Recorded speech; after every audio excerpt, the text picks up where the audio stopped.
দেখুন কিভাবে বইগুলোকে নষ্ট করছেন আপনারা। এখন একটা ট্রেন্ড উঠেছে যেরকম র্যাপারের মধ্যে বইটাকে মুড়ে তারপর রেখে দেওয়া বইয়ের আলমারিতে বা তাকের মধ্যে। কিন্তু এই র্যাপার যে কত ক্ষতিকারক সেটা একটু বলে দিই। কি হয়, এই র্যাপারে দীর্ঘদিন ধরে থাকার ফলে যখন এয়ারটা বাইরে বেরিয়ে যায় তখন এটা একদম চিপকে যায়। অনেক সময় এই যে লেখাগুলো থাকে এই লেখাগুলো পর্যন্ত উঠে চলে আসবে, এরকমও হয়ে যায় অনেক সময়। তাছাড়া এই ভেতরের যে কন্টেন্ট বা ভেতরের যে এই যে মেটেরিয়ালটা সেটাও কিন্তু ড্যামেজ হয়ে যায় দীর্ঘদিন রাখলে।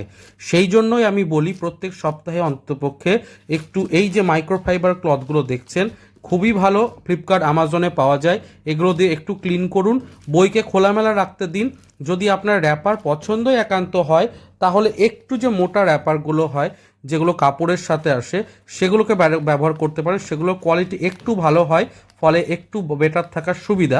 কিন্তু এই যে পাতলা আজকাল পাওয়া যাচ্ছে ফ্লিপকার্ট এবং ট্রেন্ড উঠেছে যে এর মধ্যে র্যাপ করে রাখবো ধুলোবালি পড়বে না, এই ব্যাপারটা সাময়িকের জন্য ভালো হলেও কিন্তু লং টার্মের জন্য মোটেই ভালো নয়।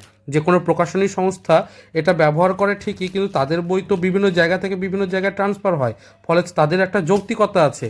কিন্তু আপনি যখন বইটা কিনেছেন বইটা পড়ছেন তখন এরকম করে র্যাপ করে মুড়িয়ে রাখবেন না, এতে হেলথ খারাপ হয় বইয়ের, এবং যে বই হয়তো আরও বেশি দিন টিকতে পারতো তার আয়ু কমে আসে।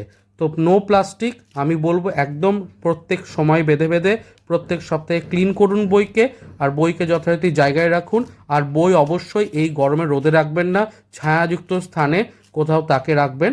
অবশ্যই ভালো করে পড়ুন। এবং এটা আমার কাছে পত্রভারতীর হেমেন্দ্র কুমার রায় ঐতিহাসিক সমগ্র আছে। আজকের টিপসটা কেমন লাগলো জানিও।